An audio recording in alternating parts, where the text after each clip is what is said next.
Hello, this is Mr. K's, and this is 27.1a. 27.1a. We open the chapter with Imperialism, the scramble for Africa. The scramble for Africa. I think of scrambled eggs, but that's not the case.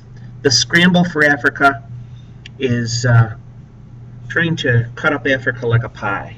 We think of it that way. European nations look to Africa for raw materials and new markets for goods. Raw materials and new markets for goods.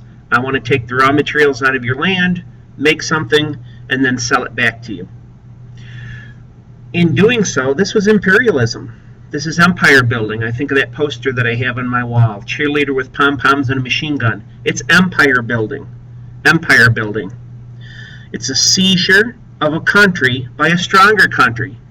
A takeover. A seizure by a country of a country by a stronger country. European travel into the African interior was limited by large local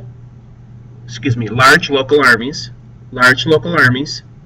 unnavigable rivers. Unnavigable rivers. What does that mean? That means waterfalls on them. They can't sail up them all the way.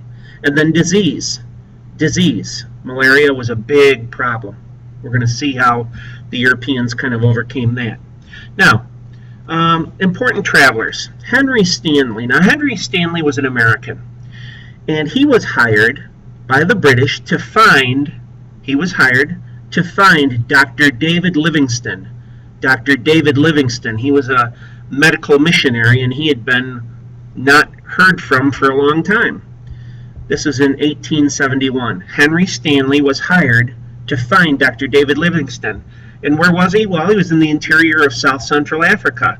And he picked up on his trail and finally found him. He walked into a village and said, "Dr. Livingstone, I presume." Well, he was the only white dude there. Of course it was Dr. Livingstone. And he said, "You know what? You should call home." Livingstone was exploring and doing medical work among the natives. Henry Stanley was hired to find him.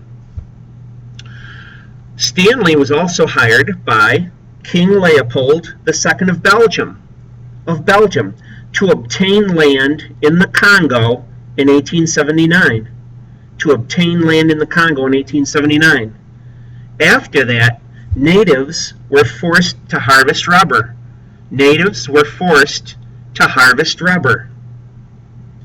So Stanley knew his way around that area, and he was hired by the Belgians to go in there and develop the land for Belgium. One thing that's not lost here is the idea of racism. Racism is the belief that one race is superior to others. One race is superior to others. We will see white men coming into Africa and looking down their noses at the dark-skinned folks. They believed inherently that the whites were superior to the blacks. This is going to lead to racism. And in it, we see the idea of social Darwinism. Now, you remember Charles Darwin was a biologist who said survival of the fittest and the best and the strongest and the best of the species will live long enough to replicate their DNA to that next generation. This is a theory of survival of the fittest. Non-Europeans were considered inferior.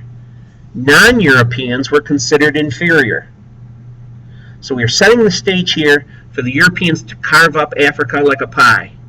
Racism, social Darwinism, imperialism, very strong in the idea of how they can justify taking over Africa. Next time, we're going to talk about how they did it. Well, this is Mr. K's with 27.1a. See you later.